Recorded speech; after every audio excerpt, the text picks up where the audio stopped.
তানভীর, যেমনটি আপনি এই নিউজও দেখছিলেন যে এই পরিস্থিতিটি খুবই আমি বলবো যে একটি ক্রুশিয়াল টাইম পার করছে এই যুক্তরাষ্ট্র এবং যুক্তরাষ্ট্রের জনগণ।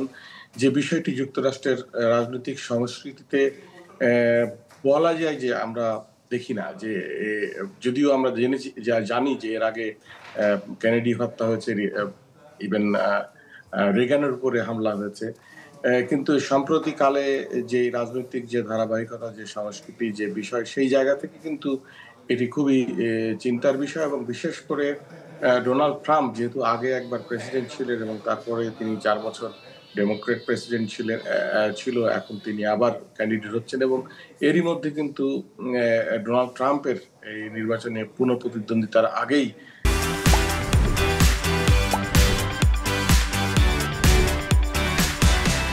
তার বিরুদ্ধে যে মামলা এবং ব্যাপক, আমি বলবো যে মামলা ব্যাপক হারে হয়েছে, তার বিচারাধীন রয়েছে মামলা।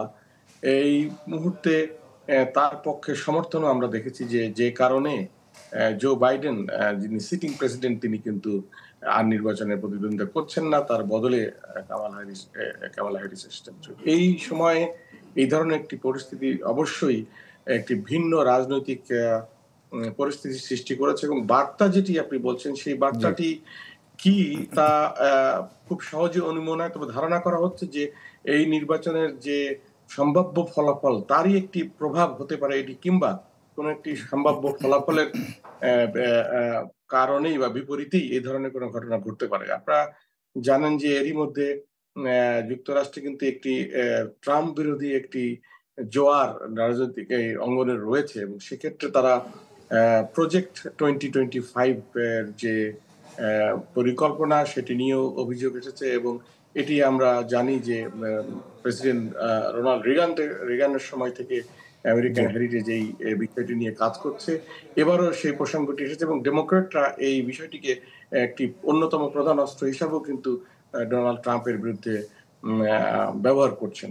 তো এরকম একটি পরিস্থিতিতে এবং বিশেষ করে বিশ্বের যে সর্বশেষ রাজনৈতিক পরিস্থিতি এবং বিশ্ব রাজনীতির যে আমি বলবো যে নতুন মেরুকরণ, সেক্ষেত্রে এই বার্তাটি অবশ্যই একটি ভিন্ন এবং নিরাপত্তার যে বিষয়টি, সেই বিষয়টি নিশ্চয়ই আরো জোরদার করা হবে। জনাব শিহাবুদ্দিন কিসলু, আপনাকে ধন্যবাদ আমাদের সঙ্গে যুক্ত হওয়ার জন্য।